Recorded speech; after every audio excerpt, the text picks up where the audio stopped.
Yo, yo, yo, yo, yo, this your boy Larry, and I'm chilling and vibing with Vaee Da Gawd. What's going on, girl? What's cracking? What's going on, Larry? How are you? Shit, man, you know the vibes. Old bird, we just Of chilling and course, vibing. chilling and vibing, chilling and vibing.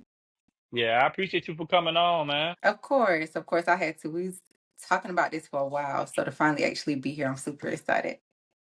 Oh yeah, so coming from the Berg, a lot of people don't know Vaee Da Gawd is from Orangeburg, South Carolina. You know, our hometown. I am, I am, So, I am, I so am how was born and how was raised. that transition? How was that transition?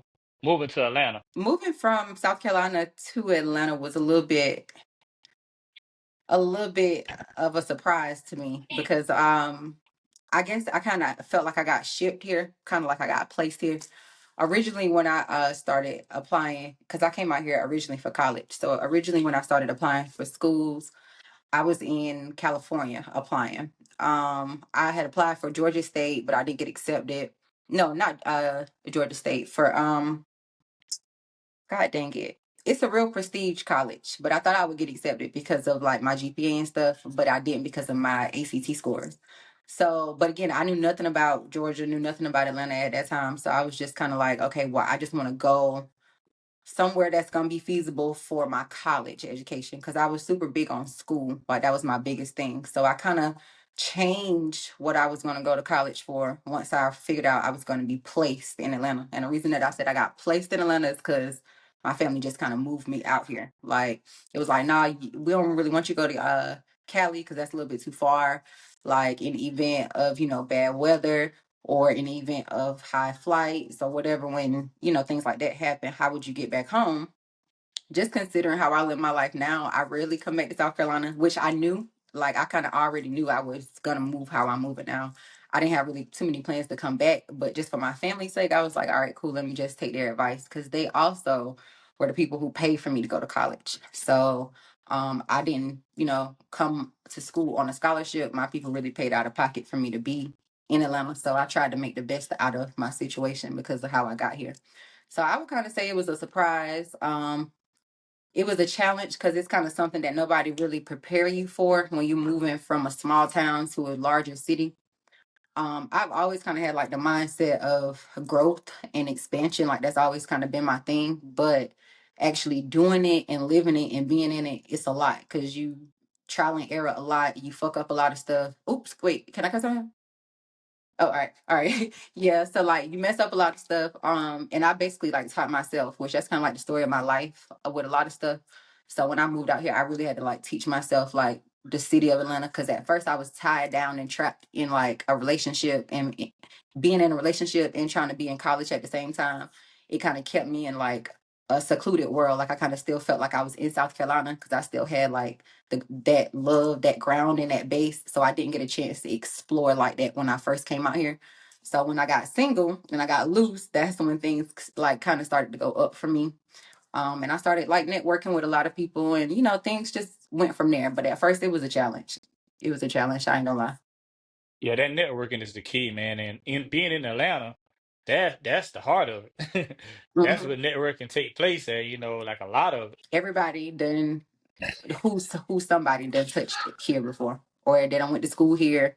And any artist that's like bred here and birthed here, they're accessible. Like everybody just know everybody in Atlanta. And if you in any type of industry, whether it's the food industry, you could be doing hair, you could be doing lashes, any of that stuff. If you're connected, then you're gonna always be connected with people. So that's how So, it is Vay, out here. when did you get into music? When that started? I've been rapping since I've been 12. So it really started with my dad. My family, they're all from like New York, from like Queens.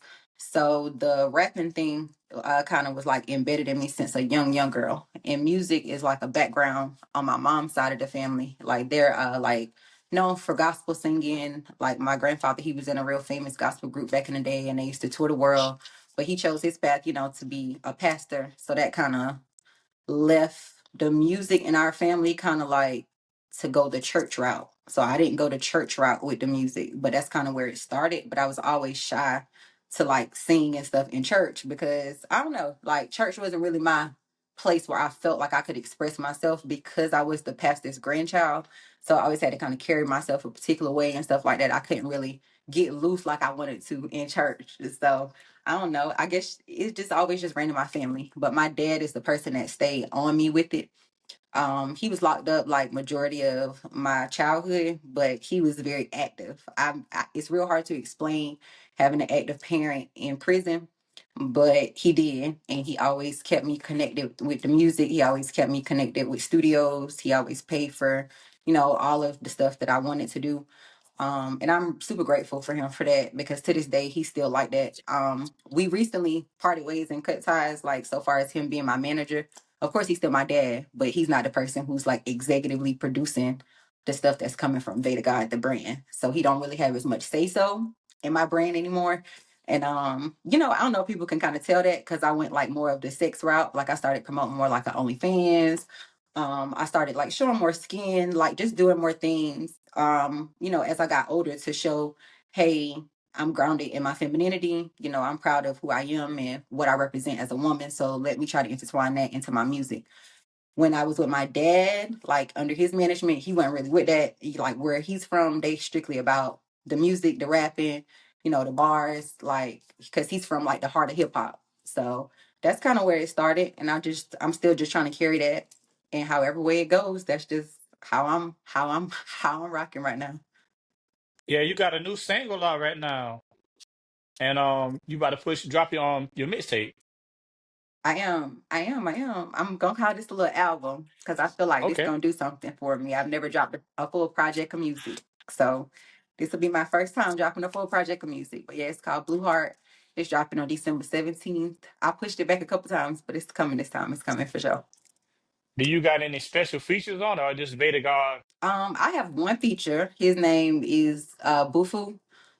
He's an Atlanta artist out here. He was signed to um ooh, what's the guy? Boom Man. I don't know if you're familiar with Boom Man, but Boom Man, he has a label that brought out like Euro Gotti, a couple of other artists out here. So and now he's like over with Pre, like he doing some stuff with Young Dolph and them labels. So that's like the only feature. But the main reason that I wanted to keep this just strictly me, because like I think it's kind of time for that. I didn't want a feature to kind of just overshadow anything. So yeah. So who would you like to collab with, like in the future?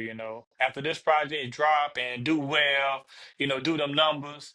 Who would you like to, on your next project or next single, bring on and do a collab with? If we're being realistic, I'm gonna save that for a second. But if we're speaking hypothetically, I wish it could have been Coin.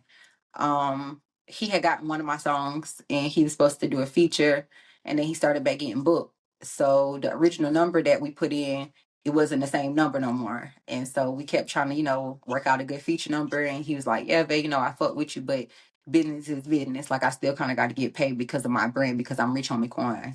So it's unfortunate that that couldn't come about, but if that could, then it would have because he loved this one song that I got, this one R&B song. He loved that song, so I was trying to get him on it. But I think right now, realistically, speaking of like where I am, the connections that I do have, and the people that I feel like is in my reach, that's accessible, that would be willing to work with me. I would want Young Dro on my next project because I think he'll do something for not just me in the project, but I think it'll do something for the city of Atlanta. Like in Atlanta, I want to kind of venture out a little bit more, and kind of get my feet a little bit more wet in the real industry of Atlanta. So I think Joe will be a good person to kind of bring me out. Yeah, Rich Homie Quan, man. I wish y'all could have got that collab. How did you meet Rich Homie? Me too. Me too. I really wish I could have got that collab, but everything happens for a reason. I met Quan through originally we were already connected because of his child's mom. So she and we used to be close back in the day, and he already knew of me and was familiar with me through the business and the friendship that I had with her. But we got like LinkedIn through one of his rich homie partners.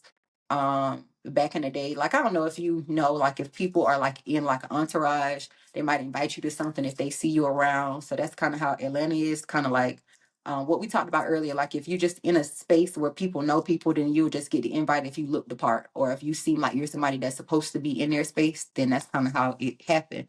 And I was just like, wait, I'm getting the invite to go to this person's house. This is the same house that my homegirl stayed at. So I was like, hold up, this such and such address. So I hit her. I told her that I was on the way to her spot, just out of just common decency. And when I linked with Quan's homeboy, everybody was at the house and we just kind of just kept in contact from there. And it was a coincidence that I was on a promo tour a couple years after we had just met, and he remembered who I was in Miami because we ended up in the same hotel. We was in Epic Hotel. That's like a real big spot out there.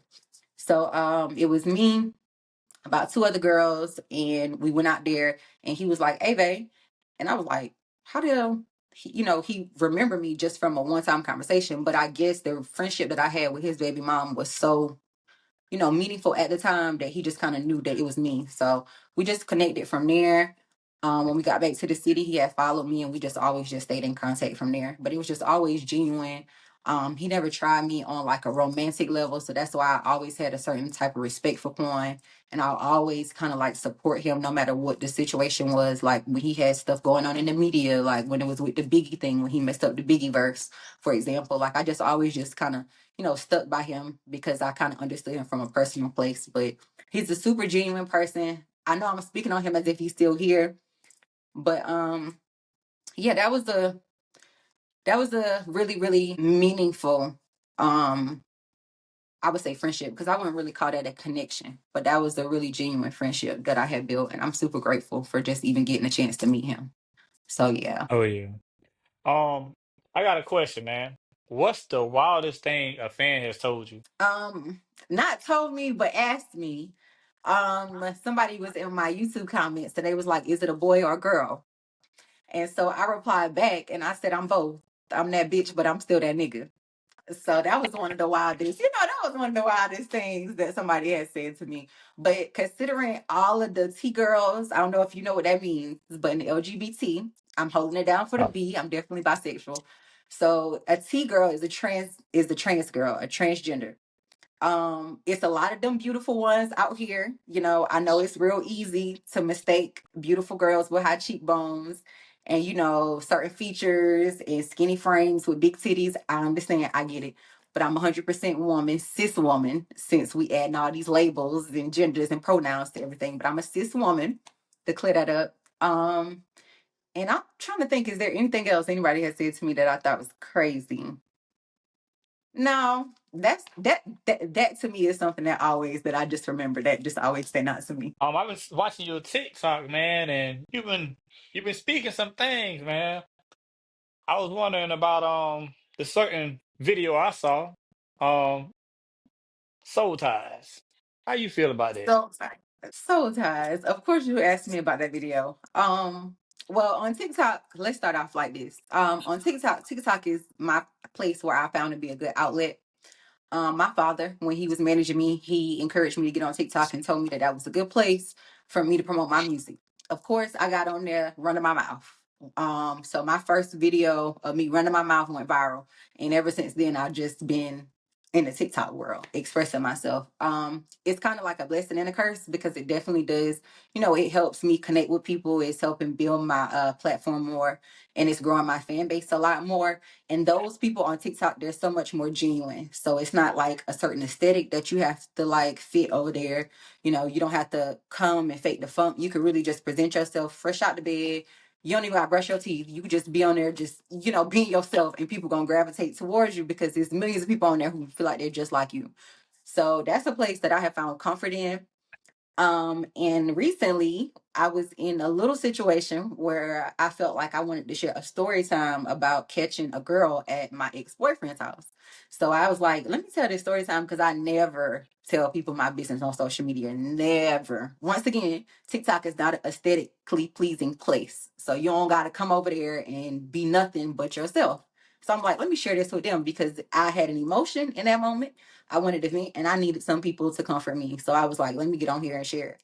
I did it. The story time went up and I monetized on there. So that was like one of the largest checks that I had seen from TikTok since I've been on TikTok. So I was like, I'm gonna continue with this. If it's working, then don't stop. So I decided to share a story time about soul ties, and it just so happened to be how TikTok is. Those people over there will try to put one and one together and two plus two together. And even if they get five, they're still going to come up with something that's almost close to the truth. So people started guessing who my story time was about, the soul tie story time. They started sending it out to people. And of course, that's just how TikTok works. They share it, whatever, whatever, but they send it to people that they assume that the story time was about. And they just happened to be right because that's just how TikTok works. I guess I gave so many details that people figured it out. But I really feel like soul ties are real. Um I know that a lot of people, don't know about soul ties. Are you familiar with soul ties? I am not. Nah. All right. Well, we don't have to stay on this long, but ties. I'm a very spiritual person. Um, just to throw this out there too, that's why my name is Vaee Da Gawd, because in like this industry is tainted with so much darkness. It's filled with so much negativity, so many things that happen behind the scenes, behind closed doors. I always just wanted to be somebody to represent the light. So even, if I'm in an industry that's filled with negativity, even if I am showing my body, even if I am cursing in my songs, I still represent the good over the evil. So I'm like an energy based person. I'm rooted in spirituality. That's just how I am. Soul ties is something that's like built from a connection, and it's almost like a demonic tie that you kind of have to break amongst two people. It's not necessarily any and every person that you come in contact with. It's something, and it's a really deep situation that you will know when you're in it, because it seems as if like you're addicted to this person. It's not just like a regular love thing. It's more like an unconditional feeling, like, hey, I feel for you, you feel for me, but it's still in some way, somehow, a codependency that makes it toxic. Any type of relationship where you're codependent is unhealthy, because it's almost like an addiction. If you feeding off of any additive to live, to get up, to feel beautiful, to feel needed, to feel more of a man, whatever, whatever, that's something that you need to rid yourself of. And that's basically what a soul tie is. A soul tie is a tie that's from the soul. It can be formed through a mental connection, it can be formed through an emotional connection, it can be formed through sex, and most of the times it comes in through sex, where a lot of people feel like that's a place that they just can't break the hold off of them. So I just happen to be in one of those situations with somebody that just happened to be in the music industry. And this person kind of had a lot to do with my career when I first was introduced to the music industry, because they were more connected in the sense of the actual mainstream part of it. So they got an opportunity to be signed to an actual label, to a mainstream label. And because of my affiliation with the person, I was able to advance in certain ways, because that's a contractual agreement that I had with the person. But it just trickled down in so many ways to affect like my career, to affect my personal relationships, to affect my friendships with people. It just did so much turmoil over positive, that I knew that it was just something that I just needed to get rid of. And people, they found their ways, like I said, to connect the story to the person. And I got, some backlash from the person. The person's, girlfriend, they reached out to me or whatever. We got things cleared up and settled. But I'm definitely not the person to come share things for clout. Like, I've always been a known person, like a known figure. Like, you can kind of vouch for that. Like, I've always been somebody who's kept something going to where I'll have some type of notoriety, and I'm beneficial to other people in more than one way. So you're going to know me because of something good that I'm doing, or some way that I'm helping you. So, I don't want, my face or my name to be attached to anything except for things like that. So just to go on and clear the air, my soul tie story was definitely about me. It was definitely to help other people, which it did. I seen so many other girls up under, the video saying, dang, this really helped me. I was in a situation like this. I'm glad to hear this. I needed to hear this. It's always those rappers. I can't wait to get rid of mine, yada, yada, yada. So that was the purpose of the video, and it served its purpose. That's now my second highest paid video from TikTok. So Chef Kiss, thank you so much for that experience, to the Mhm. most high God. And yeah, we just gonna keep this thing rolling. That's what's up, man. And I didn't know about being monetized until kind of recently. And nobody can say they can't make no money because if you got a phone and you got the internet, hey, you can post something for real, for real. Cause Period. like man, it's wild, man. People, oh, they ain't got no jobs hiring. Shit, you can hire yourself. Being just like Quan used to always say, sign yourself, hire yourself.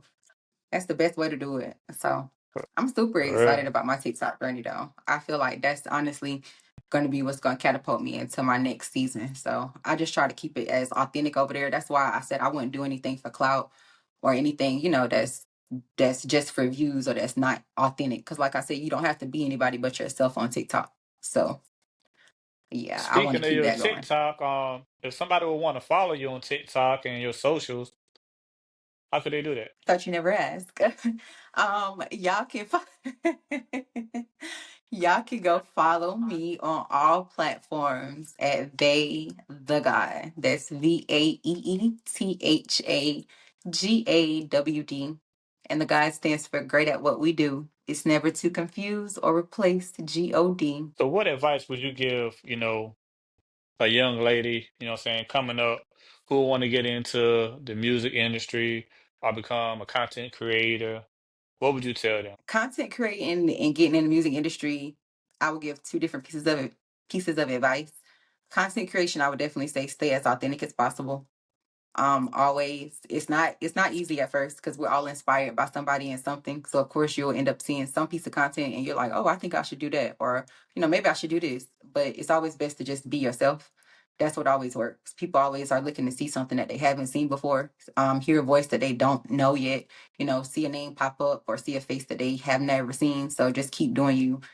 In the music industry, my advice as a woman would be keep your legs closed, because that's how you maintain your respect. And if people respect who you are, when it like pertains to your professionalism, they'll never have to really question what you bring to the table except for your professionalism. It's never going to be a give or take between the sex and your talent, or the sex and whatever it is that you have to offer. That's something that I learned from my previous situation with the soul ties. Just keep business and personal. Well, Vader God, I appreciate you for coming through. But before we go, let everybody know what we doing. We chilling and vibing. Thank y'all so much. Thank you for having me, Larry. Oh, yeah, no problem. Bye.